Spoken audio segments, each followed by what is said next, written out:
So welcome dear friends. இன்னைக்கு நம்ம பார்க்க போற டாபிக் வந்து என்னன்னா bearings. So bearings பத்தி நம்ம எல்லாருமே நம்ம கேள்விப்பட்டிருப்போம், பார்த்திருப்போம். So bearings வந்து ஜெனரலா எங்க யூஸ் பண்றாங்க அப்படின்னா வந்து சைக்கிள்ஸ்ல, மோட்டார்ஸ்ல, ஷாஃப்ட்ல. So bearingsனா என்ன? So bearings, it is a rotational element designed to reduce friction, carry load and guide moving part. So first எதுக்கு bearings யூஸ் பண்ணுவோம்? bearings யூஸ் பண்ணலனா என்ன ஆக போகுது? So first வந்துன்னா இந்த எக்ஸாம்பிள் பாருங்க. So மோட்டார்ல வந்துன்னா shaft வந்து கனெக்ட் பண்ணிருக்கோம். So shaftல வந்துன்னா various loads வந்து ஆக்ட் ஆகும்.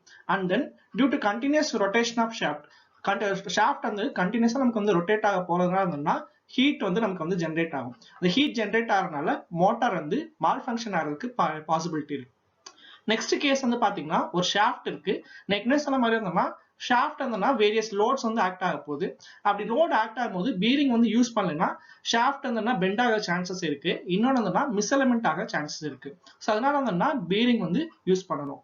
ஸோ இந்த கேஸ்ல வந்து பீரிங் யூஸ் பண்றோம் அப்படின்றது வந்து இட் ரெடியூசஸ் தி ஃபிரிக்ஷன். மோட்டார்ல வந்து என்னன்னா பீரிங் வந்து நமக்கு வந்து ஃபிரிக்ஷனை வந்து நமக்கு வந்து ரெடியூஸ் பண்ணும்.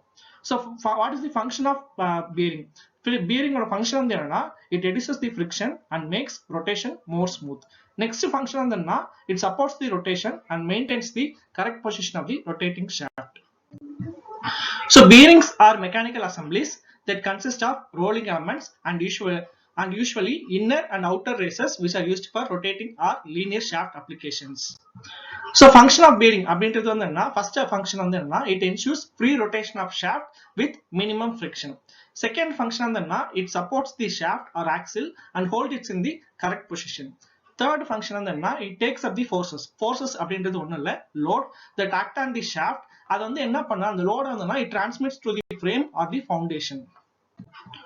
So next topic வந்து என்ன? Classification of bearing. So bearing வந்து என்னன்னா ரெண்டா கிளாசிஃபை பண்ணலாம். ஃபர்ஸ்ட் வந்து direction depending upon the direction of load. So அதுல வந்து ரெண்டு கிளாசிஃபிகேஷன்ஸ் இருக்கு. ஒன்னு வந்து ரேடியல் பேரிங், இன்னொன்னு வந்து த்ரஸ்ட் பேரிங். ஸோ இது வந்து என்னன்னா ரேடியல் பேரிங், ஸோ இது வந்து த்ரஸ்ட் பேரிங். ஸோ இது வந்து எப்படி கிளாசிஃபை பண்றோம் அப்படின்றது வந்து பாத்தீங்கன்னா, ஸோ இது வந்து ஷாஃப்ட், ஸோ இது வந்து பேரிங் எலமெண்ட். அதாவது ஷாஃப்ட்ன்றது வந்து என்ன ரொட்டேட்டிங் எலமெண்ட், பேரிங்ன்றது வந்து என்ன ஃபிக்ஸ்ட் எலமெண்ட். ஸோ வந்து என்ன இந்த ரொட்டேஷன் ஆஃப் ஆக்சிஸ் ஆஃப் ரொட்டேஷனுக்கு வந்து லோட் வந்து பெர்பெண்டிகுலரா ஆக்ட் ஆச்சுன்னா அது வந்து என்ன ரேடியல் பேரிங். அதே இது வந்து என்ன ஆக்சிஸ் ஆஃப் ரொட்டேஷனுக்கு வந்து லோட் வந்து என்ன பேரலா ஆக்ட் ஆச்சுன்னா ஆர் சேம் ஆக்சிஸ்ல வந்து ஆக்ட் ஆச்சுன்னா அது வந்து என்ன த்ரஸ்ட் பேரிங். ஸோ இன்னும் டீடைல்டா பார்க்க போனா இப்போ இது ஒரு ஷாஃப்ட். இந்த ஷாஃப்ட்ல வந்து ஷாஃப்டோட பேரிங் எலமெண்ட் வந்து கனெக்ட் பண்ணிருக்கோம். அதுக்கு வந்து அவுட்டர் கேசிங். ஸோ அதுல வந்து லோட் வந்து இது வந்து ஆக்சிஸ் ஆஃப் ரொட்டேஷன். இந்த ஷாஃப்டோட axis of rotation. Axis of ரொட்டேஷனுக்கு வந்து லோட் வந்து பெர்பெண்டிகுலர் ஆக்ட் ஆச்சுன்னா அது வந்து ரேடியல் பேரிங். இதுவே வந்து லோட் வந்து ஆக்சிஸ் ஆஃப் ரொட்டேஷனுக்கு வந்து சேம் ஆக்சிஸ்ல வந்து ஆக்ட் ஆச்சுன்னா அது வந்து த்ரஸ்ட் பேரிங். ஸோ எக்ஸாம்பிளோட பார்க்கும்போது வந்து ஸோ ரேடியல் பேரிங் வந்து என்னன்னா ஃபர்ஸ்ட் சைக்கிள் ஃப்ரேம்ஸ், மோட்டார்ஸ் இதெல்லாம் வந்து ரேடியல் பேரிங்ஸ் தான் யூஸ் பண்றேன். எப்படி அப்படின்னா வந்து for example in case of நீங்க வந்து மோட்டார் எடுத்துக்கலாம், இல்ல சைக்கிள் பேரிங்ல இருந்து எடுத்துக்கலாம். சைக்கிள் பேரிங்ல வந்து என்ன அப்படின்னா வந்து ஸோ நீங்க வந்து என்ன பீரிங் வந்து நம்ம வந்து ஷாஃப்ட்ல வந்து கனெக்ட் பண்ணி பீரிங் வந்து என்ன ஷாஃப்ட்ல வந்து கனெக்ட் பண்ணிருப்போம். இன் கேஸ் ஆஃப் சைக்கிள் அப்படின்றப்ப வந்து என்ன நம்ம வந்து பெடல்ல தான் நம்ம வந்து லோட் அப்ளை பண்றோம். அந்த லோட் அப்ளை ஆகுதுன்னா ஆக்சிஸ் ஆஃப் ரொட்டேஷனுக்கு பெர்பெண்டிகுலரா நமக்கு வந்து லோட் வந்து ஆக்ட் ஆகும். ஸோ அது வந்து என்னன்னா ரேடியல் பேரிங். அதே மாதிரி தான் நமக்கு வந்து மோட்டார் கேசஸ்லயும். ஸோ அதாவது ஆக்சிஸ் ஆஃப் ரொட்டேஷனுக்கு பெர்பெண்டிகுலரா நமக்கு வந்து லோட் ஆக்ட் ஆச்சுன்னா அது வந்து என்ன radial bearing. So radial bearing என்னென்ன இதுன்னா cycle bearing and then motors use பண்றது. ஸோ நெக்ஸ்ட் வந்து த்ரஸ்ட் பேரிங். ஸோ இப்போ வந்து ஒரு ரொட்டேட்டிங் சேர் வந்து இருக்கு. ரொட்டேட்டிங் சேர்ல வந்து இந்த சேர் இதுல வந்து பீரிங் வந்து கனெக்ட் பண்ணிருக்காங்க. அப்ப வந்து சேர் வந்து ரொட்டேட் ஆக போகுது. ஸோ இப்போ இது வந்து ஒரு பர்சன் சிட்டிங் அப்படின்னா வந்து அந்த லோட் வந்து அதுல ஆக்ட் ஆக போகுது. அதாவது சோ இப்போ வந்து ஷாஃப்ட் வந்து ரொட்டேட்டிங், அதுல வந்து பீரிங் வந்து கனெக்ட் பண்ணிருக்கோம். அந்த லோட் வந்து என்னன்னா ஆக்சிஸ் ஆஃப் ரொட்டேஷனுக்கு பேரலா இருக்கு. சோ ஆக்சிஸ் ஆஃப் ரொட்டேஷனுக்கு பேரலா இருக்கு, சேம் ஆக்சிஸ் ஆஃப் ரொட்டேஷன்ல இருக்கு அப்படின்னா அது வந்து என்ன த்ரஸ்ட் பேரிங். சோ இன்னொரு எக்ஸாம்பிள் பாத்தீங்க அப்படின்னா வந்து ஃபேன் எலமெண்ட். சோ ஃபேன்ல வந்து பாத்தீங்கன்னா சோ இப்போ வந்து இது வந்து ஃபேனோட ஆக்சில் ஆர் ஷாஃப்ட், அதுல வந்து பீரிங் வந்து கனெக்ட் பண்ணிருக்கோம். இந்த ஃபேனோட லோட் ஆர் ஃபேனோட வெயிட் வந்து இதுல வந்து நமக்கு வந்து ஆக்ட் ஆகுது. சோ அப்ப இதுல வந்து என்னன்னா நமக்கு வந்து இது வந்து என்னன்னா த்ரஸ்ட் பேரிங். சோ ஃபேன்ல யூஸ் பண்றது வந்து thrust bearing.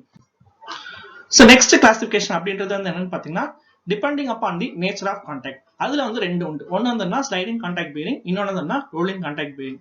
Sliding contact bearing அப்படின்னா வந்து என்னன்னா, ஸ்லைடிங் கான்டாக்ட் பேரிங்ல moving element is directly attached to the fixed element. Moving element அப்படின்றது ஒண்ணும் இல்ல, ஷாஃப்ட். இன்னொரு ஃபிக்ஸ்ட் எலமெண்ட் அப்படின்றது வந்து பேரிங். இதுவே வந்து ரோலிங் கான்டாக்ட் பேரிங்ல so in between moving element and fixed element there is the ball or rollers.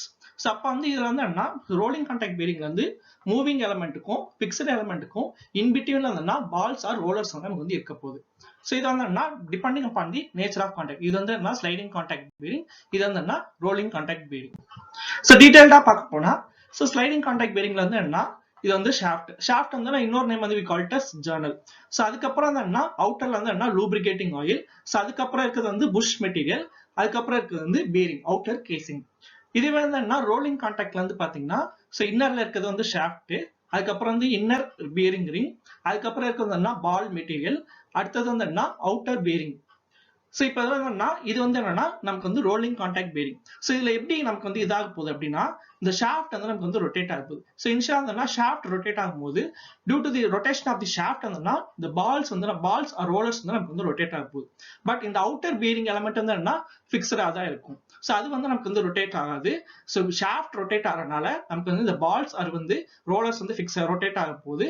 So வந்து என்னன்னா நமக்கு வந்து இந்த அவுட்டர் பேரிங் வந்து ஃபிக்ஸ்டா தான் இருக்கும். சோ இது வந்து ரோலிங் கான்டாக்ட் பேரிங். சோ வந்து என்னன்னா நான் ஏற்கனவே சொன்ன மாதிரி நமக்கு வந்து ஷாஃப்ட் வந்து ரொட்டேட் ஆக போகுது. சோ அதுக்கு அவுட்டர் இது வந்து என்னன்னா அடுத்தது வந்து என்னன்னா இன்னர் பேரிங், அடுத்தது வந்து பால்ஸ் வந்து நம்ம வந்து கனெக்ட் பண்ணிருக்கோம், அடுத்தது வந்து அவுட்டர் பேரிங். சோ இந்த ஷாஃப்ட் ரொட்டேட் ஆக போறதுனால நமக்கு வந்து பால்ஸ் ஆர் ரோலர் எலமெண்ட் நமக்கு வந்து ரொட்டேட் ஆக போகுது. இதுவே இன் கேஸ் ஆஃப் வந்து sliding contact bearing or we call it as plain bearing. So என்னன்னா இது வந்து ஒரு ஷாஃப்ட்ன்றது rotating element, it is directly attached to the bearing. So இது வந்து என்ன ஸ்லைடிங் ஷாஃப்ட்ன்றது வந்து ரொட்டேட்டிங் எலமெண்ட், பேரிங்ன்றது வந்து ஃபிக்ஸ்ட் எலமெண்ட். சோ இதுல ரெண்டு கம்பேர் பண்ணும்போது ஃபிரிக்ஷன் வந்து எதுக்கு கம்மியா இருக்கும் அப்படின்றது பாத்தீங்கன்னா ரோலிங் கான்டாக்ட் பேரிங் தான். எதுக்கு ரோலிங் கான்டாக்ட் பேரிங் வந்து ஃபிரிக்ஷன் வந்து கம்மியா இருக்கு அப்படின்றதுனா இந்த பால்ஸ் வந்து என்ன அவுட்டர் பேரிங்ல வந்து என்ன சிங்கிள் பாயிண்ட் ஆஃப் கான்டாக்ட்ல தான் வந்து இருக்கு. சோ சிங்கிள் பாயிண்ட் ஆஃப் கான்டாக்ட்ன்றதுனால ஃபிரிக்ஷன் வந்து என்ன ரோலிங் பேரிங் தான் கம்மியா இருக்கும் compared to that of the plain bearing. So இது வந்து என்ன ஸ்லைடிங் கான்டாக்ட் பேரிங், இது வந்து என்ன rolling contact bearing. So sliding contact பேரிங்ல வந்து பாத்தீங்கன்னா சோ இது வந்து ஜர்னல் ஆர் ஷாஃப்ட். சோ அடுத்து இருக்கிறது வந்து என்ன கிளியரன்ஸ். அந்த கிளியரன்ஸ்ல தான் என்ன லூப்ரிகேட்டிங் ஆயில் வந்து ஃபில் பண்ணிருப்போம். அதுக்கப்புறம் வந்து என்ன அவுட்டர் வந்து பேரிங் லைனர். சோ அப்புறம் வந்து என்ன அவுட்டர் கேசிங். சோ இதுல வந்து என்ன ஆயில் இன்லெட் வந்து ஒரு ப்ரொவிஷன் வந்து கொடுத்துருப்போம். எதுக்காகனா due to the lubrication purpose. இதுவே வந்து ரோலிங் கான்டாக்ட் பேரிங். சோ இதுல சென்டர்ல வந்து ஷாஃப்ட் வந்து கனெக்ட் பண்ண போறோம். சோ அடுத்து வந்து இன்னர் பேரிங் ரிங், அடுத்து வந்து ரோலர்ஸ், அதுக்கு அடுத்து வந்து அவுட்டர் பேரிங் ரிங். சோ இப்போ டீடைல்டா வந்து we are going to see about the sliding contact bearing. So sliding contact பேரிங்னா இதுதான் ஆக்சுவலா ஸ்லைடிங் கான்டாக்ட் பேரிங். சோ இதுல வந்து நான் ஏற்கனவே சொன்ன மாதிரி moving element is directly attached to the fixed element.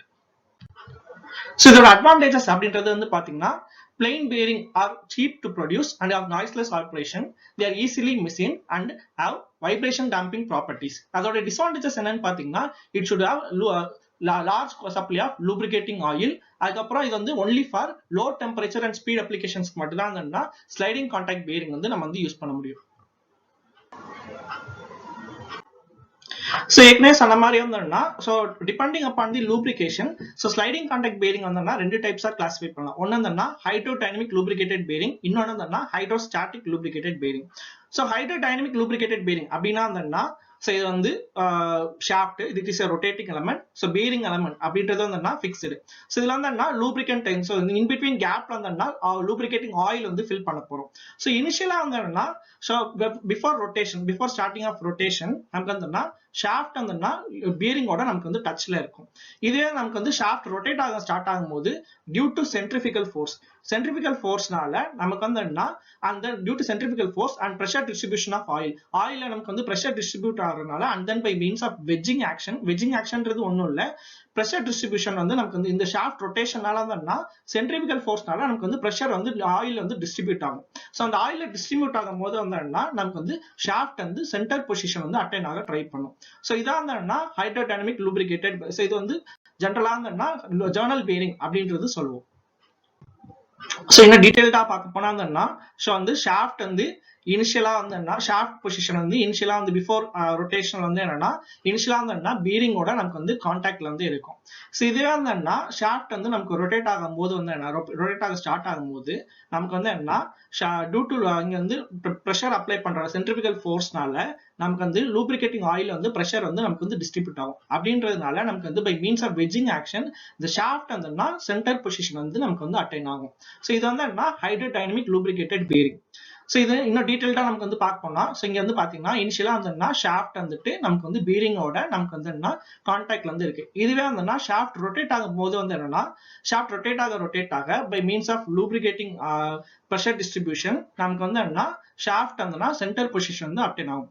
So இங்க என்னன்னா ஸோ இது வந்து rotating element that is shaft. அதுக்கப்புறம் என்னன்னா ஒரு கிளியரன்ஸ் இருக்கும். அந்த கிளியரன்ஸ்ல தான் we are going to fill the lubricating oil. அதுக்கப்புறம் அவுட்டர் இது வந்து என்ன அவுட்டர் கேசிங். ஸோ இந்த இதுல வந்து என்னன்னா இங்க வந்து ஷாஃப்ட் வந்து நம்ம பை மீன்ஸ் ஆஃப் சென்ட்ரிபிகல் ஃபோர்ஸ்னால நமக்கு வந்துன்னா பை மீன்ஸ் ஆஃப் வெட்ஜிங் ஆக்ஷன் நமக்கு வந்துன்னா ஷாஃப்ட் வந்து சென்டர் பொசிஷன் வந்து இங்க வந்து அப்ளை ஆகும். சென்டர் பொசிஷன் இதாகும். இங்க வந்து என்ன லூப்ரிகேஷன் வந்து நம்ம வந்து மேனுவலா அப்ளை பண்றோம். ஓகே லூப்ரிகேஷன் வந்து இங்க வந்து மேனுவலா அப்ளை பண்றோம். So next type வந்து அப்படின்றது வந்து என்ன பார்த்தா hydrostatic bearing. So hydrostatic bearing அப்படின்றது வந்துன்னா இங்கேயும் அதே தான். ஏற்கனவே ஸ்லைடிங் கான்டாக்ட்னாலே நமக்கு வந்து என்ன அப்படின்னா நம்ம வந்து லூப்ரிகேட்டிங் ஆயில் தான் நம்ம வந்து யூஸ் பண்ண போறோம். பட் இங்க வந்து என்னன்னா high pressure external pressure force use பண்ணி ஹை ப்ரெஷர் ஃப்ளூயிட் வந்துன்னா பை மீன்ஸ் ஆஃப் பம்ப் வந்து நம்ம வந்து உள்ள வந்து இன்லெட்ல பீரிங்களோட இன்லெட்ல வந்து நம்ம வந்து சப்ளை பண்றோம். பம்ப் மூலியமா ஹை ப்ரெஷர் ஃப்ளூயிட வந்து என்ன பண்றோம்னா பீரிங்கோட இன்லெட்ல வந்து சப்ளை பண்றோம். அதனால நமக்கு வந்து ஷாஃப்ட் வந்து நமக்கு வந்து it retains its position. Okay so அதான் வந்து என்ன ஹைட்ரோடைனமிக் பீரிங்க்கும் ஹைட்ரோஸ்டாட்டிக்கும் உள்ள டிஃபரன்ஸ். ஸோ இதுல வந்து பாத்தீங்கன்னா ஸோ இனிஷியலா வந்து என்ன பிஃபோர் ஸ்டார்டிங்க்கு வந்து என்னன்னா நமக்கு வந்து ஷாஃப்ட் வந்து பேரிங்கோட நமக்கு வந்து கான்டாக்ட்ல வந்து இருக்கு. ஸோ இதுவே வந்து என்ன ஹை ப்ரெஷர் இங்க வந்து என்ன பம்ப் மூலியமா ஹை ப்ரெஷர் ஃப்ளூயிட் வந்து இன்லெட்ல வந்து நம்ம வந்து சப்ளை பண்றோம்.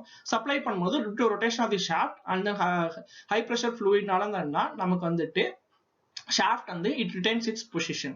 ஸோ இது ஹைட்ரோடைனமிக் பீரிங்க்கும் ஹைட்ரோஸ்டாட்டிக் பீரிங்க்கும் என்ன டிஃபரன்ஸ் அப்படின்றது வந்துன்னா ஹைட்ரோடைனமிக் பீரிங்ல நமக்கு வந்து லூப்ரிகேஷன் வந்து மேனுவலா அப்ளை பண்றோம். ஹைட்ரோஸ்டாட்டிக் பீரிங்ல we are applying the lubricant by means of an external force. அதாவது பம்ப் யூஸ் பண்ணி நம்ம வந்து lubricant வந்து அப்ளை பண்றோம். ஸோ இதான் வந்து main difference between the hydrodynamic lubricated bearing and then வந்து ஹைட்ரோஸ்டாட்டிக் lubricated bearing. ஸோ இது ரெண்டுமே it comes under the sliding contact bearing. So இதான் என்ன ஹைட்ரோஸ்டாட்டிக் லூப்ரிகேட்டட் பேரிங். ஸோ இங்க வந்து ஹை ப்ரெஷர் ஆயில் வந்து நம்ம வந்து சப்ளை பண்ண போறோம்.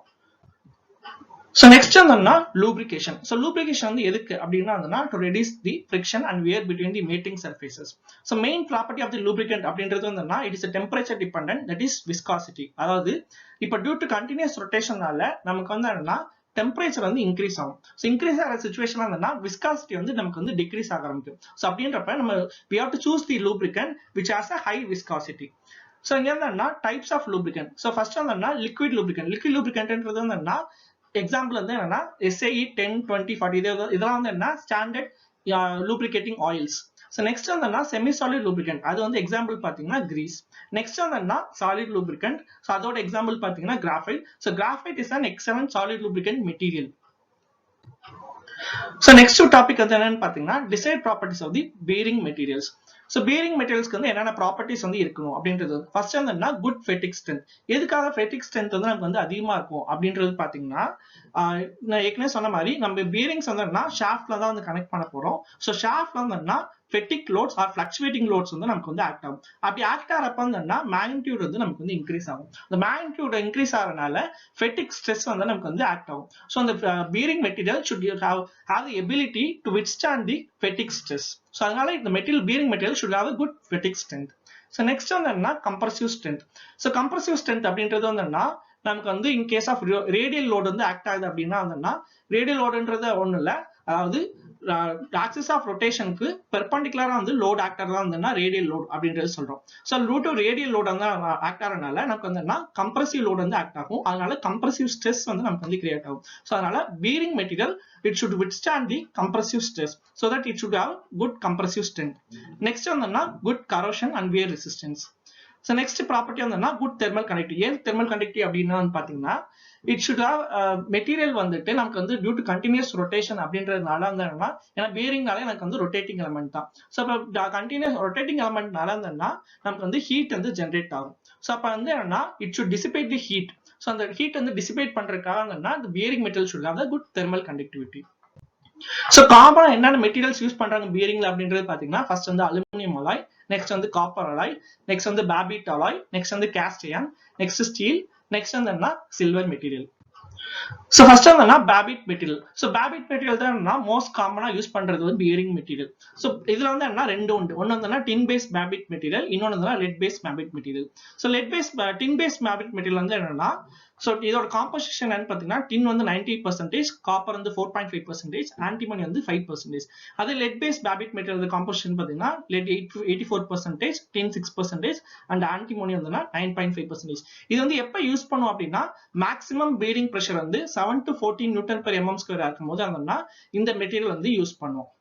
So next வந்து bronze. So bronzeன்றது வந்து it is an alloy of copper. So அதுல வந்து கன் மெட்டல் வந்து யூஸ் பண்ணுவோம். இன்னொன்னு வந்து பாஸ்பர் பிரான்ஸ் வந்து யூஸ் பண்ணுவோம். கன் மெட்டல் இதோட காம்போசிஷன் பாத்தீங்கன்னா 88%, டின் வந்து 10%, ஜிங்க் வந்து 2%. அதே ஒரு பாஸ்பர் பிரான்ஸோட காம்போசிஷன் பாத்தீங்கன்னா காப்பர் 88%, டின் 10%, லெட் வந்து 9%. சோ இந்த ரெண்டுமே எப்ப யூஸ் பண்ணோம்னா high pressure and high speed அப்ளிகேஷன்ஸ்க்காக வந்து பிரான்ஸ் மெட்டீரியல் வந்து யூஸ் பண்ணுவோம். பீரிங் மெட்டீரியல் வந்து பிரான்ஸ் வந்து யூஸ் பண்ணுவோம். நெக்ஸ்ட் வந்து என்ன cast iron. So cast iron ஜெனரலா எப்ப யூஸ் பண்ணோம்னா ஸ்டீல் ஜர்னல்ஸா இருக்காது, அதாவது ஷாஃப்ட் மெட்டீரியல் வந்து ஸ்டீலா இருக்கும்போது வந்து காஸ்ட் அயர்ன் பீரிங்ஸ் வந்து யூஸ் பண்ணுவோம். நெக்ஸ்ட் வந்து silver material. So silver material and silver பீரிங்ஸ்க்கு வந்து சில்வர் பீரிங்ஸ் வந்து எப்ப யூஸ் பண்ணுவோம்னா ஏர்கிராஃப்ட் இன்ஜின்ஸ்ல வந்து என்ன சில்வர் மெட்டீரியல் வந்து நம்ம வந்து யூஸ் பண்ணுவோம். சோ இதெல்லாம் வந்து என்ன வேரியஸ் மெட்டீரியல்ஸ் அண்ட் அதோட ப்ராப்பர்ட்டிஸ். சோ இங்க சில்வருக்கு வந்து பாத்தீங்கன்னா it has an excellent fatigue strength and an excellent corrosion resistance and excellent thermal conductivity.